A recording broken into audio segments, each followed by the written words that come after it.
little pettifaloos and welcome on board the Peugeot 308 Tech Edition. Now, Volkswagen, you could say, gave us the modern hatchback, but the French gave them classless chic. Plus, Peugeot gave us the famous 205 GTI, one of the quickest of its type and one of the most desirable little hatchbacks back then, and still a desirable little hatchback today. But the one thing they have done is you go to France and you'll see numerous Peugeot hatchbacks, mainly diesels, blue smoking and clanking their way around, still giving sterling service to all and sundry. It's one of the great French traditions. Run it till it's knackered, then keep on running it.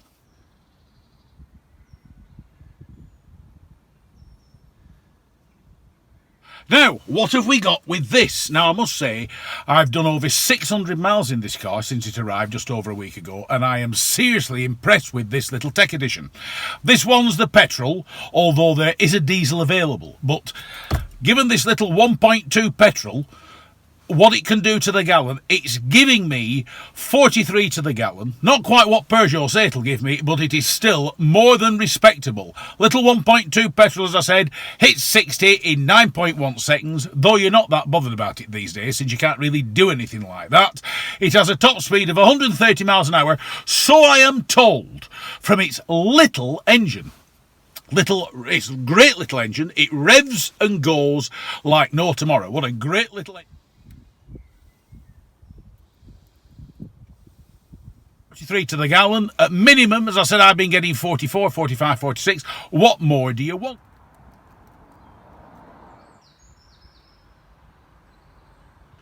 You've got nice instruments, tiny steering wheel, and because of the high cockpit and the little wheel, it never obscures the instruments.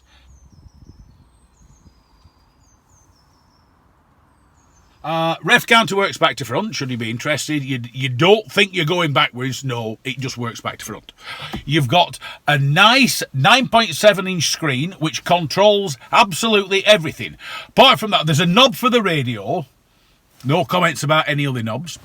You've got 5 switches, 5 push buttons. That's it. Everything's controlled off the touch screen. Climate, radio, entertainment, sat-nav, absolutely everything is controlled off this. It's one of those things, it's full of toys and it's all on the screen.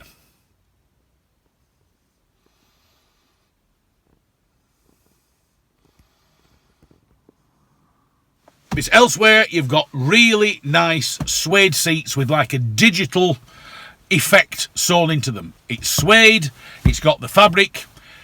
It's absolutely great little car. You cannot really criticise it. It seats 5, although I'd stick to 4 if I was you. Problem, there's not a tremendous amount of leg room in the back, so it's great for 2 adults up front, a couple of kids in the back. But even then, you're not doing at all badly. You've got plenty of room in the boot. You've got 470 litres with the back seats up. Or you've got just over 1,300 litres of cargo space with the back seats down.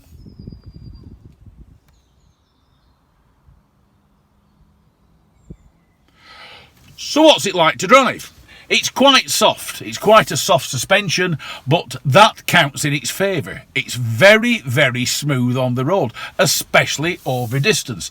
As I said, I've done a lot of miles. It's very comfortable. I've thoroughly enjoyed every mile I've done in this car.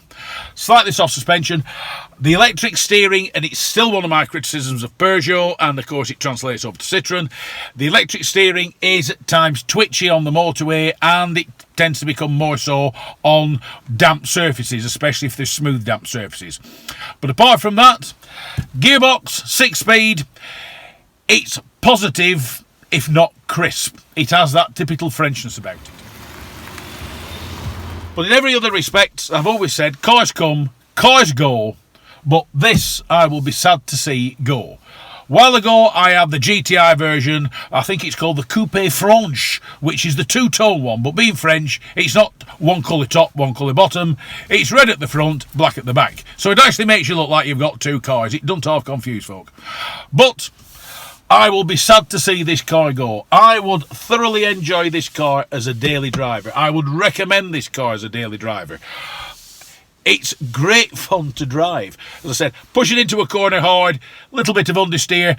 The traction control does at times get a little bit annoying when it keeps cutting in.